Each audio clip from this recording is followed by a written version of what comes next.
Thank you for joining us for Midday. I'm Jillian Smuckler. And I'm Jordan Burrows in for Brian Carlson. Hot and dry conditions aren't doing any favors for crews fighting a wildfire down in southern Utah. It's burned hundreds of acres. Firefighters are calling this the Dalton Wash Fire. It's burning east of Virgin near Zion National Park. ABC4's Jordan Verdadero is live near the scene with all the latest information. Jordan, you've been out there for a couple hours now. What can you tell us? Hey, yeah, absolutely. You can see the color difference behind me of the scorched ground and what hasn't been touched just yet. But fire officials are determining it's probably around 600 acres right now. And I'm actually joined with Nick Howell, who's the spokesperson for this fire. Nick's going to tell us a little bit about what he knows so far. And Nick, I'm going to have you stand a little bit further back and just tell me what we know so far. Yeah, so this fire started rapidly yesterday evening at about 6:30 p.m. and we had an interagency response. A lot of people initially arrived on scene and the fire was moving rapidly up the canyon. So yeah, we are estimating the fire right now at 600 acres, but that may change when the mapping mission is complete. And you guys had to do evacuations here. Yeah, there were some small-scale evacuations just in isolated areas, but luckily today's situation looks a lot better than it did yesterday. And how long do you think it's going to take for them to put out this fire? So with the really hot temperatures, firefighters are making really good progress, but again, it's going to be a long day. It's pretty steep, rugged terrain, so they have their work cut out for them. But there's definitely a good, if the fire stays where it's at, a minimum of 2 or 3 days worth of work. And I know it's still under investigation, but I mean, what is it looking like? What happened here that caused this? Yeah, so we are investigating a potential vehicle accident that may have led to the ignition of the fire, but until that investigation is complete, the formal cause remains undetermined. And any road closures that people should know about? So the Dalton Wash Road is closed unless it's a local landowner or fire traffic, of course. But no public is in danger at all? Or?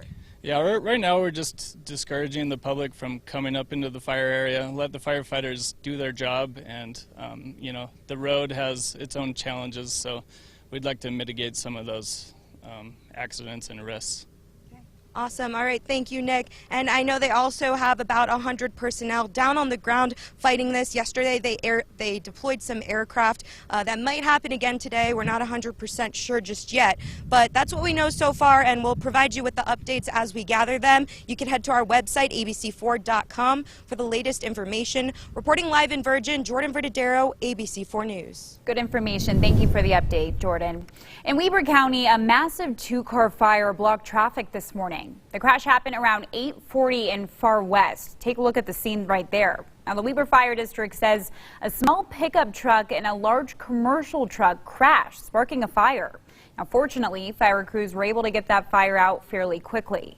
We're told one person was taken to the hospital with injuries. So let's check in with ABC4 forecaster Bob Bedore. He is in again for Thomas today. And Bob, you know, the warm weather we're going to see this weekend is not helping with our fire danger. No, and not at all. In fact, the warm weather increases the wind. You saw what it was already doing to Jordan Verdadero's hair. It was blowing it around a bit, and that's right now. But if we take a look at this, you can see the light green is where we're at about 30 miles an hour. And as this temperature heats up, look what we're seeing. We're seeing more of that wind, more and more, you know, above 10, 15 miles an hour already going. It goes away during the night, but then during the day it picks up again. But watch what happens Sunday. This is where we got to watch out. And boom. Look at that. We are in the near 50-mile-an-hour winds going out through a lot of this. So we've got to be very careful. This high-pressure system that we've got, that's got us right now, is keeping things very hot and keeping it very dry. So any little fire could get quick. And we're seeing no clouds in Park City. And if we go down to St. George, near where all that fire is going on, no clouds going on at all. There's no place to hide. Temperatures getting hot, hot, hot. We're already in the 90s through a lot of the state, 87 in Salt Lake, 96 in St. George. And if we take a look at that, that's going to be going 95 in Salt Lake. That should be our high, near a record. And then 105 in St. George. It's going to be hot, sunny. Just get ready for it. I'll tell you more coming up later. Back to you. Okay, thank you very much, Bob. Utah's ongoing drought continues to worsen. The U.S. Drought Monitor shows 6% of the state is now at the highest level of drought. 83% is in extreme drought, and the entire state is in a severe drought. Because of these dry conditions, Layton is now enforcing restrictions for watering your lawn. Starting today, the city recommends people limit watering their lawns to 2 days a week. It's also asking homeowners to prioritize watering plants over grass. With the cooler, wetter spring that we've had so far, they just need to understand that those plants will hold on to that water and they don't need to be watered every day. The city says it's letting grass at most of its parks turn yellow. It's also removing sod in many of its park strips, and it's encouraging homeowners to do the same. New on midday, the White House is lifting COVID testing requirements for international travelers. Starting on Sunday, travelers will no longer have to test negative for the virus before getting on a flight to the U.S. The CDC says based on the science and the data, this requirement is no longer necessary. And we spoke with several travelers here at home to see how they feel about the change. Personally, I definitely want to know my status, and I'd want to know if I was positive or negative for sure before I entered an entirely new dynamic and, with different people. I'm certainly glad for it. I think it's about time. I'm tired of this pandemic. Hopefully that it's over and the restrictions are over. So you see mixed reactions to the news at the Salt Lake City airport. Now, meantime, the CDC does say it will do a reassessment of the rule in 90 days. But if a new variant emerges, the agency may consider reinstating the testing requirement. Also new on midday, a man is in the Salt Lake County Jail accused of stalking 2 women at the University of Utah. Police arrested this guy you see on your screen right here for trespassing and stalking yesterday. He's identified as 40-year-old Anietta Umorin. 2 women say he aggressively followed them and harassed them at the Marriott Library on campus. Umorin is a registered sex offender, and he had warrants out for his arrest. The university says it's in the process of permanently banning him from campus. In an update, convicted murderer Jared Baum will spend the rest of his life in prison. A Utah County judge yesterday sentenced Baum to 4 life sentences without the opportunity for parole in the murders of Braylon Otteson and Riley Powell back in 2017. Baum continues to deny any involvement in their deaths. For the families of the victims, it marks the end of a 4-year struggle to see the teen's killer face consequences. That's not what we wanted, as we've said all along. But hopefully he'll be put away and he won't be able to hurt anybody. And it almost felt like his evil was winning. And at the end of the day, his evil didn't win because we're a family. We're a blended family. We can carry their name on and he will just go away. The 2 families initially pushed for the death penalty, but the county attorney's office took it off the table. The family wants to thank the community for their support by holding a dinner in Eureka tomorrow. Police arrest 2 suspects in a deadly shooting at a Salt Lake City apartment. They're identified as 18-year-old Eric Virgin and 20-year-old Malibu Rose Mawson. They say they're connected to a shooting that killed a 19-year-old man and left 3 others injured. Now, this happened on Monday night at the Seasons at Pebble Creek Apartments. Police are investigating the motive as an attempted robbery. Happening now, South Salt Lake police are searching for a man who's been missing since Sunday. Officers say 30-year-old Cornelis Frederick Bogslag was last seen at his apartment on Sunday and missed work on Monday.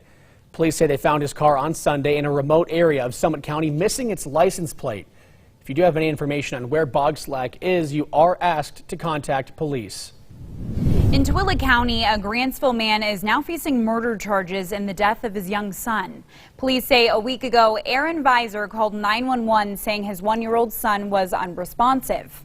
When officers showed up to the home, they noticed several signs of abuse. The boy was flown to Primary Children's Hospital and put on life support. We're told he died there a few days later.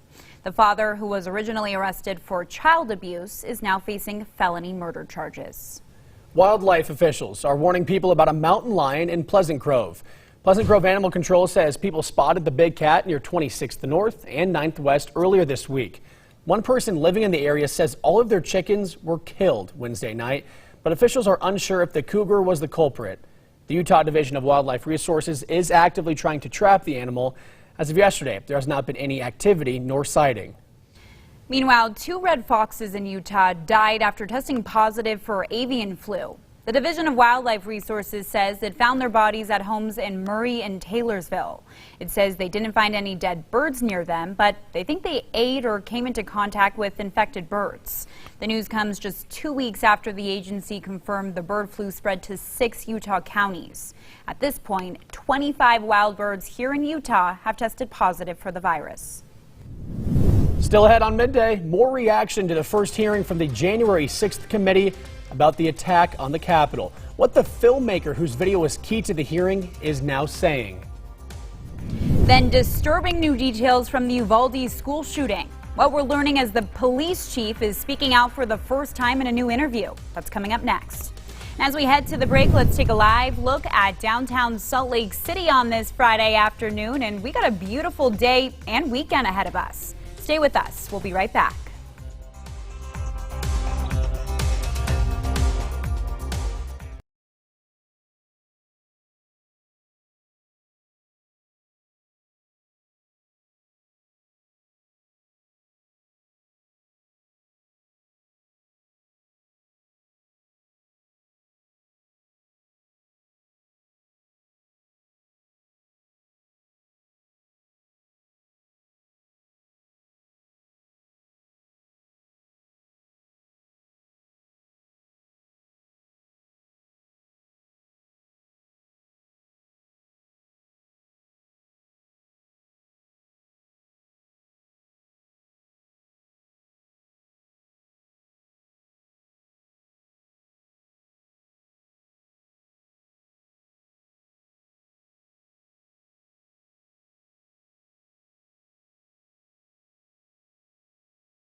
Time now for Utah's most accurate forecast. Weather Rate certified 11 years in a row.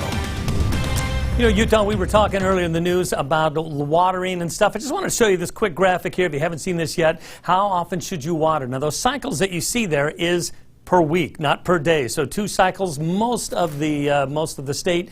So just make sure you're not overwatering. I want to make sure we keep water in the state, because right now we're looking at our headlines. We see a taste of summer, more like a big buffet of summer going on right now. Heat alerts already posted. We're seeing fire warnings coming up, but we do have some changes ahead. That's the good news of what's happening. If we look at this future cast, we can see a high pressure system is keeping everything. You can see the rain going above us, but not coming to us because of the high pressure, but it moves on, and then finally Monday, Tuesday, we start to see that chance of some actual moisture coming in. Also, cooler temperatures. Going to get really cool on Monday. Going to drop about 20 degrees from what we're seeing right now. Let me show you this, so this might help you explain a little bit more. So here's the high pressure there, and we can see that it's going across. It's starting to head east, but watch as it continues heading east, allows this low pressure system to come in, and then boom, by the time we get Monday, Tuesday, look at that, we're starting to get some cooler weather. We're in a different flow pattern there.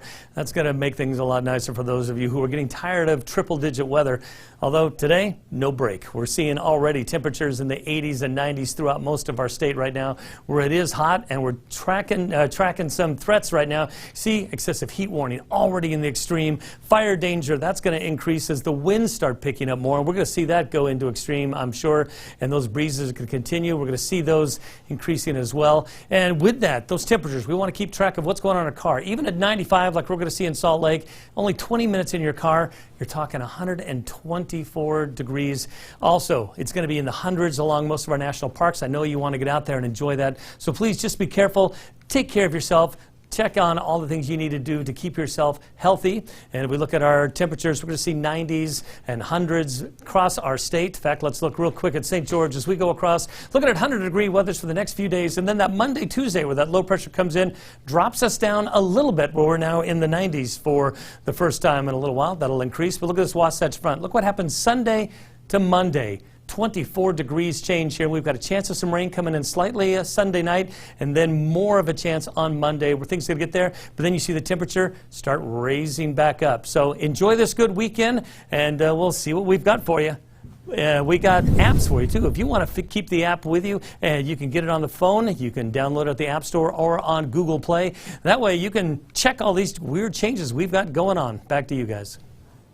Thank you, Bob. Now to the latest on the investigation into the Uvalde, Texas school shooting. As questions remain about law enforcement's delayed response, the school's police chief is now speaking out. This as funerals continue for the 21 victims, including the 4th grade teacher who's being laid to rest today. ABC's Rena Roy has the latest. Uvalde School Police Chief Pete Arredondo breaking his silence and defending law enforcement's response in the Uvalde school shooting for the first time in an interview with the Texas Tribune, saying the only thing that was important to me at this time was to save as many teachers and children as possible, adding not a single responding officer ever hesitated even for a moment to put themselves at risk to save the children. This after growing questions about police response time. The gunman was inside the school for 77 minutes, killing 19 children and 2 teachers. An official tells ABC News Arredondo was overheard that day, saying people are going to ask why we're taking so long. Arredondo tells the Texas Tribune he ran into the school without body armor, leaving his radio behind, claiming it would slow him down. He says he began searching rooms before finding the shooter inside a classroom. Without breaching equipment, he says they tried opening the door with dozens of keys before finding the correct one. Also, without his radio, he claims he was unaware of the 911 calls from students inside the classroom and that nobody relayed the information to him. Is there anybody inside of the building? Is advising he is in the room full of victims. Sources tell ABC in a preliminary assessment, state investigators believe that police officers delayed entry into the school as the shooting occurred because they were waiting for protective gear to arrive. Waiting for protective gear goes against active shooter protocols that have been adopted by law enforcement agencies across the country. Arredondo says he didn't speak out earlier because he didn't want to add to the town's grief. It's unclear if he's on leave or if he's still working for the school district. Multiple investigations are underway into law enforcement's response. Rena Roy, ABC News, New York. Here in Utah, we're taking a closer look at how one law enforcement agency is preparing for active shooter situations. Utah County Sheriff Mike Smith says everyone on his team is required to keep what's called an active shooter bag inside their vehicle while patrolling. Each bag in it has at least a helmet and a vest. Owe it to them to give them the proper protection to keep them safe. Each of those bags costs about $2,000. Sheriff Smith says they needed a grant to purchase them back in 2014. Before that, Smith says a lot of people used their own money to purchase the equipment. Now to that incredible missing person case. Baby Holly disappeared with her parents back in 1980 in Texas. The bodies of the adults were found months later, but there was never any trace of the young couple's baby until now. Investigators found Holly this week in Oklahoma, telling her the truth about her biological parents. After 40 years of searching, her other family members met Holly on a video call for the very first time. When I looked at her, I remembered the times that I used to hold her in my arms, you know, and I just wanted to hug her. I just wanted to get up and hug her so bad, but it was Zoom and you can't. Obviously a very bittersweet reunion there. Now, baby Holly is now 42 years old. She's a mother of 5 and she lives in Oklahoma, but her childhood and how she got to that state is still a mystery. The criminal investigation continues as authorities try to figure out who murdered her parents. And in developing news, the House Select Committee is sharing some of the findings of their investigation into the deadly January 6 Capitol riot. Now, during a public hearing, the committee attempted to make their case that former President Donald Trump is directly responsible for the attack. ABC's Jay O'Brien has the latest. To a primetime television audience, the House Select Committee investigating the January 6th attack on the Capitol, methodically laying out the results of its 11-month-long investigation. The committee arguing the deadly Capitol riot was an attempted coup and arguing former President Donald Trump was at the center of a conspiracy to overturn the 2020 election. During the hearing, playing taped testimony from those in Trump's inner circle, like former Attorney General Bill Barr and his daughter Ivanka, to make the case Trump knew he'd lost the election. I made it clear I did not agree with the idea of saying the election was stolen and putting out this stuff, which I told the president was bull. And Trump's former top aide Jason Miller telling the committee that a top data analyst on the campaign told Trump he'd lost the presidency. The committee's presentation also including this video showing Enrique Tarrio, the leader of the Proud Boys, meeting with Stuart Rhodes, the head of another far-right group, the Oath Keepers, in an underground garage the day before the Capitol attack. The new footage also showing rioters brutalizing police. And here, Capitol Police Officer Caroline Edwards struggling to hold the line against the mob. Moments later, thrown to the ground and knocked unconscious. What I saw was just a war scene.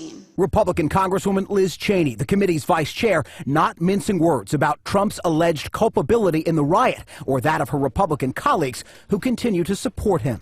There will come a day when Donald Trump is gone, but your dishonor will remain. Now, Cheney claims the committee has documents proving that shortly after the January 6th Capitol attack, several Republican congressmen reached out to President Trump for pardons for their role in trying to overturn the election, something at least one Republican congressman who was named by the committee calls a lie. The January 6th committee will hold their next public hearing on Monday. In Washington, I'm Jay O'Brien, ABC News. New on midday, inflation is the highest it has ever been in 4 decades. Economy experts say the month of May re-accelerated the costs of goods. The consumer price index is 8.6% higher than it was this time last year, the largest year-over-year increase since 1981. Food, housing, gas, and energy prices are all major contributors to the rise in inflation. And here at home, inflation is up 13.5%. According to the Joint Economic Committee's state inflation tracker, Utah is in the top 3 states paying the most for items right now. Utahns paid about $800 more in May to afford the same items that they bought back in January. Inflation is set to cost Utah households $9,000 over the next year. Meantime, Utah Senator Mike Lee is addressing the new inflation report. He's blaming, quote, wasteful government spending for the high inflation rate. He's introduced a number of bills, he says, to fight inflation, including the Price Act. It requires a 3/5 majority of senators to approve new spending measures when the nation's inflation rate is at or above 3%. He says his bills will help slow the rising burden on American families. With vacationers charging into the summer travel season, airfares are going up and the competition for the seats is high. Scott's Cheap Flight says for the best deals, look to the beginning or to the end of summer. It says prices will likely be 20 or 30% lower during those periods. Travel experts also say you can stop for deals using the 24-hour rule. It allows you to book a flight and change it or cancel it within 24 hours, as long as you book directly with the airline and it's a week or more before your departure. So if you book a flight at $500 today and then tomorrow it's dropped to $400, well, you can cancel that old flight, get your money back, and book the new flight at $400 and pocket the entire difference. And if you've decided to book a flight for that vacation getaway, do not wait until the last minute in hopes of getting a better deal. As we head into the break, let's take a live look outside in Harriman, overlooking the southeast part of the valley. More midday after the break.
The music kind of goes with this video we're about to show all of you a little bit. Okay. Kind of matrixy. A Texas cat has one less life after an intense encounter with a coyote. Take a look at this video. It's crazy. So you see the cat and the coyote under there. The cat is fearless, though. Look at the cat going for that coyote.